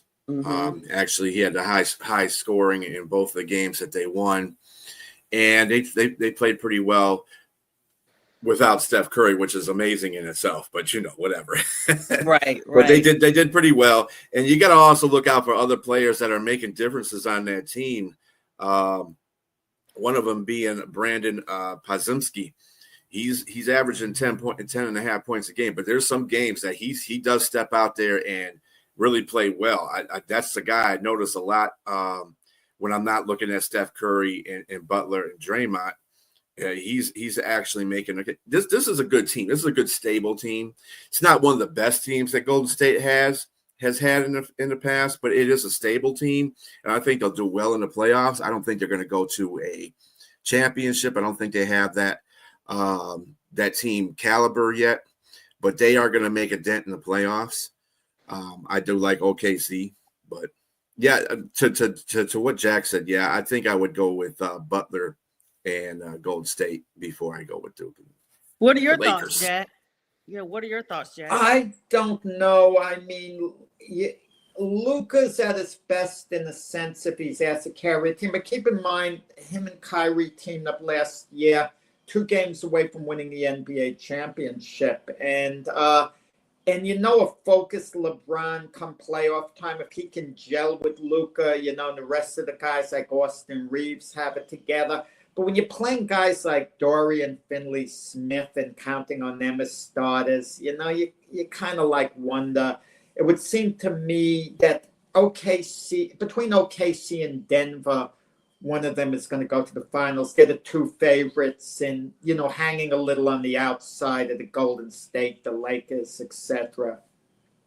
I mean, do we have any dark horses like the Minnesota Timberwolves, who a year ago there were high expectations? I mean, can a team like that do anything? And I don't know.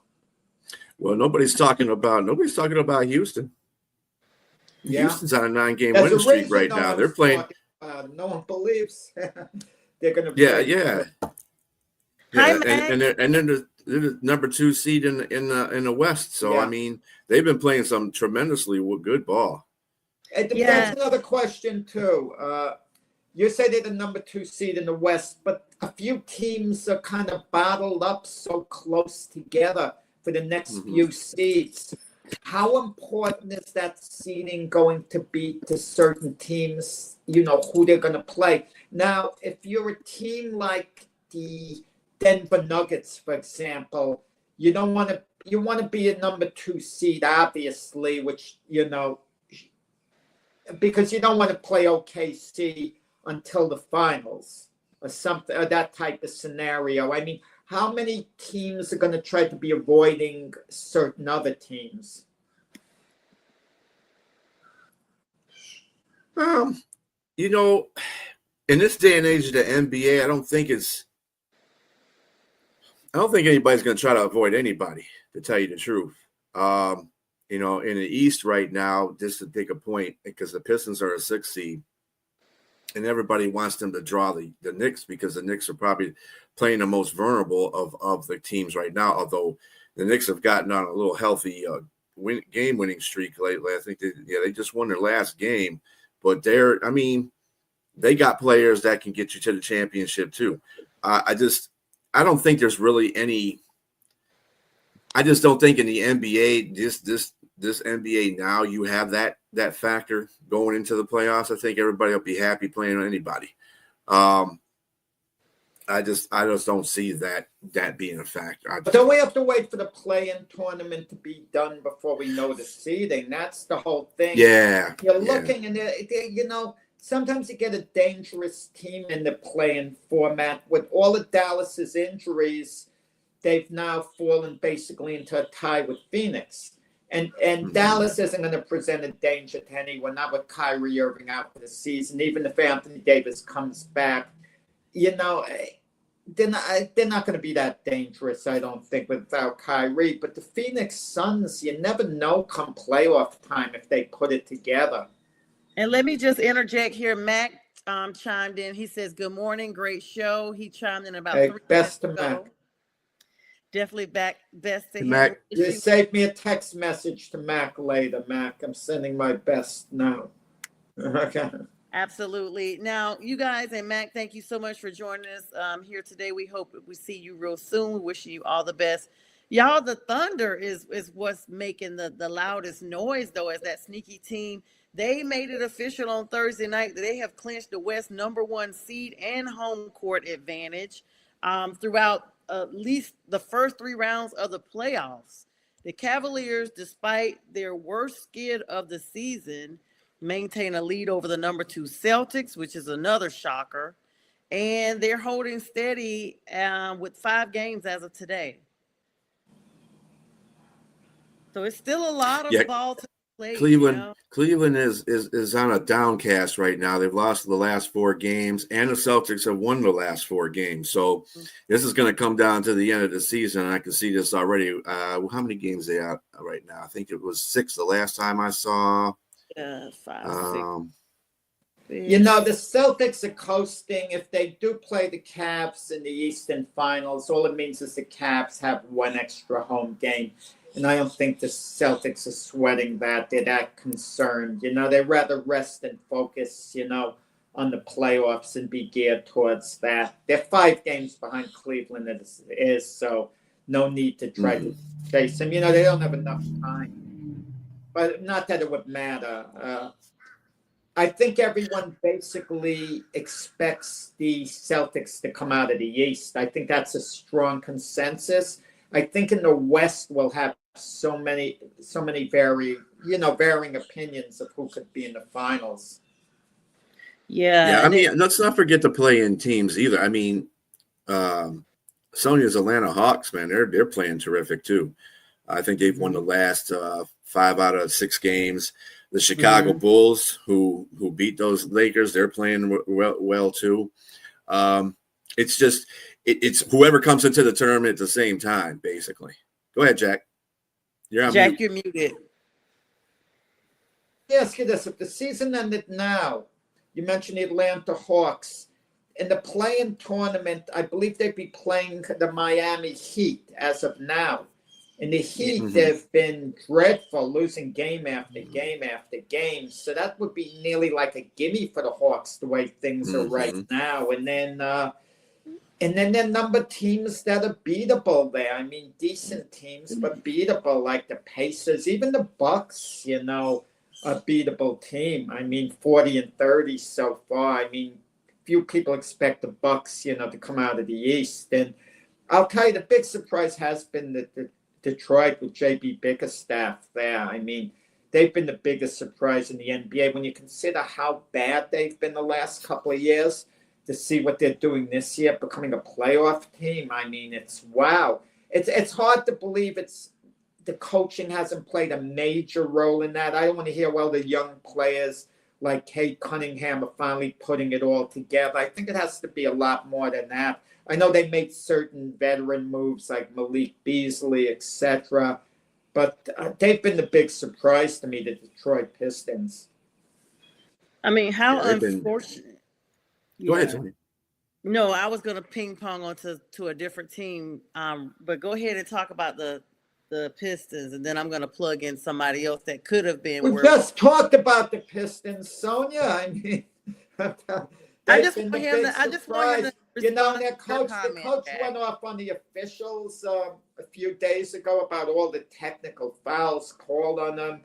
And then there was the big question. You have to have a pedigree in the league. If you're a veteran team with established players, or officials going to call all those technicals, because it's a young team that doesn't have these high-impact names. Did the officials have a lot less patience to hear about it? But, you know, Bickerstaff really went off at the press conference. I want to talk about a team that could have been way further down the road than what we anticipated. And can you guys hear me? Sorry. Yes, ma'am. Okay. I want to talk about a team that could have been further down the road than what we anticipated. And that would be, okay, you guys. All right, there you are. I don't know. I'm having technical difficulties. Can you guys hear me now? Can you see me? Yes, ma'am.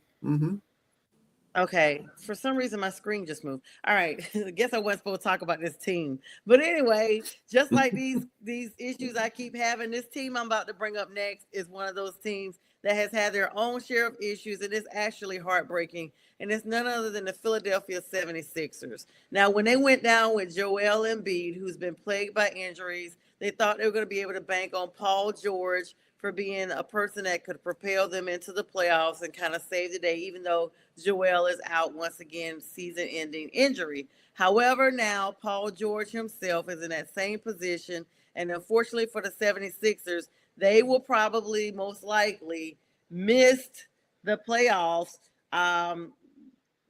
Historically, this team has just had a lot of stuff. It's kind of equivalent of ping pong balls, just going back and forth for the last few seasons.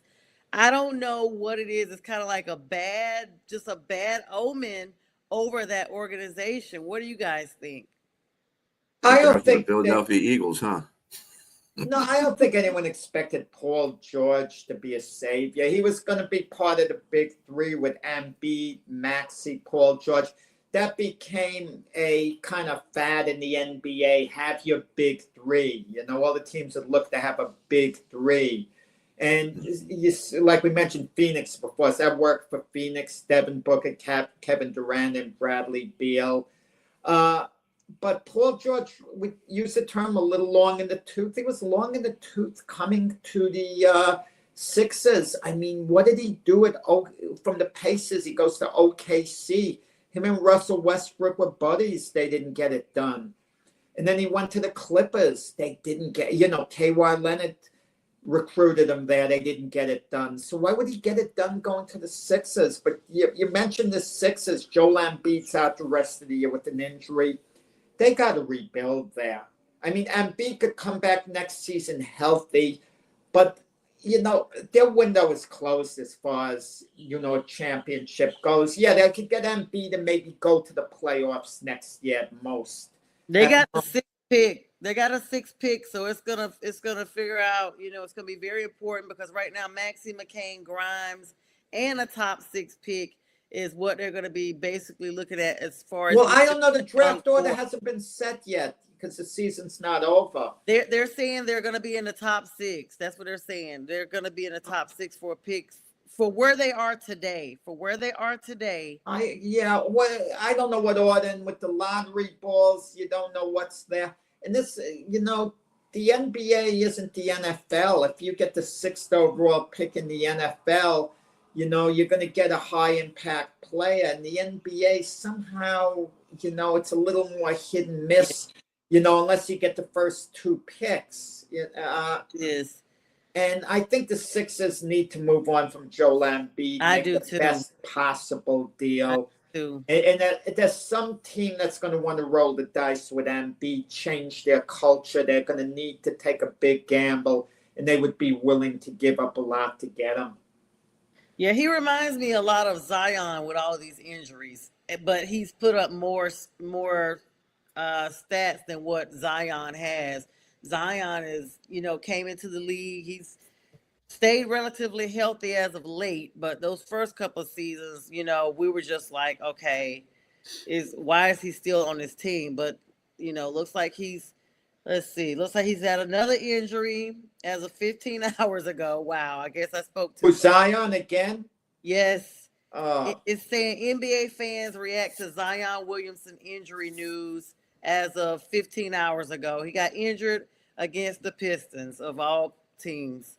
So getting injured because it's one of those things, okay, but if his conditioning isn't what it should be, I mean, you got to move on from him. That means he's beyond hope at this He put up point. 30 points, though. He put up 30 He's points. a great player, and I was going to. And they lost by 40.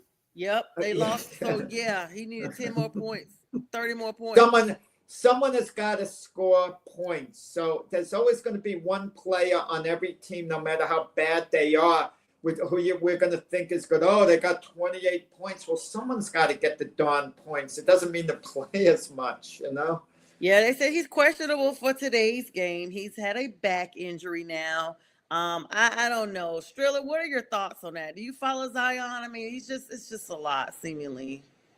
Well, I'm not, and J Train, no offense, but I'm not following the New Orleans Pelicans anyway. They're eliminated from playoff contention, so they're 19 and 52. So who cares? I mean, Zion's not obviously making a difference on their team to get in the playoffs, and him being oft injured is really not helping them at all. So I think it's time. I think you're right. With just as Embiid, we should move on with. They should move on with another player. But what about this? If you're the Sixers, do you trade Embiid to the Pelicans for Zion and 2 number 1 draft picks? That might get done. Players that both get injured, Embiid and Zion, even though Zion gets injured a little more. No. And he was the number 1 pick. I think it's a trade-off, to tell you the truth, because both of them get injured. You're not going to have either one of them for most of this. That's just, unfortunately, they're great players when they're healthy. it's just I always say this: availability is the best ability. If you're not there, it doesn't make a difference. Mm-hmm. How good you play when you're there. Well, you might win that organization 10 games, but then you have the other 72 to play. So what's the point in trading both of them for each other? And especially for two. Hey, not They for two all number ones. fit. They all fit. It's like two negatives. They all fit. Yeah, it's basically what it is. It's just Embiid's older. Point. Yep, Jack made a good point because Zion is only 24 years old. It comes down to condition, and he was the number 1 pick in 2019. We are in 2025, and I kid you not, every season we've heard about him being injured every single season, even when he was at Duke, ever since he had that foot blowout with his shoe or whatever. He lost some weight, but it comes down to condition. They're saying a lot of analysts, this is coming out from Sports Illustrated 15 hours ago, a lot of analysts are starting to question his conditioning in the past, speculating that this is what's leading up to his injury-plagued seasons with an S on the end. This year, the former number 1 overall pick missed 27 straight games with a hamstring injury, and NBA fans are just starting to be really concerned, especially in New Orleans, because 27 games in a row, and now you have a back injury that has you questionable for today, and you're only 24. What is going on? You're only 24. You mentioned the age factor. That's so important, like you mentioned in any deal. Like you take the Luka deal for Anthony Davis. You know what I didn't like about that deal if I'm Dallas? You're getting a player 6 years older. So, and if you want to prorate it, you're getting 6 less seasons. That guy's going to produce for you. Anthony Davis had an injury history, but so did Luka. Okay, when you think of it. But again, you're trading a 25-year-old for a 31-year-old if you're Dallas. And that's the part of the deal I didn't like, because when both of them are healthy, Anthony Davis and Luka are basically a wash. Mm-hmm. I mean, you could argue that Luka's a little bit better, but I could argue Anthony Davis could have a little more of an impact on the game. The quality is basically the same, even though Luka's was a tremendous fan favorite in Dallas. But it's the age factor that you brought up. It's important. Age is important because, just the normal age with a non-athletic, professional athletic body, age is a different way from an athlete's body. And these athletes, that's your job. You literally have to condition 24/7. Everything you eat, everything you think, everything you move, everything about you has to be surrounded and catered to and cultivated based on your professional job with the NBA. And one thing, I don't know if it's what he's eating. I don't know. Sometimes it could be the mental, whatever it is, because our bodies hold stress as well.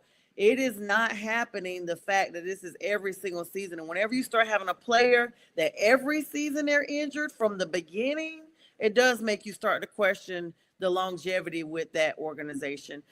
Guys, we're going to get ready to wrap it up here. This has been an amazing show. We appreciate all the likes, loves, comment, and engagement.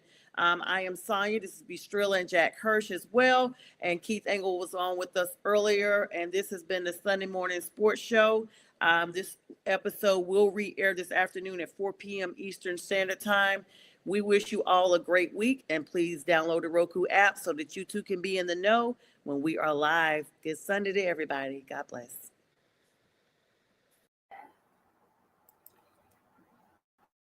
You're watching National Streaming Sports. Over 20 podcasts, 70 shows, and a 3.5-star rating on Roku TV.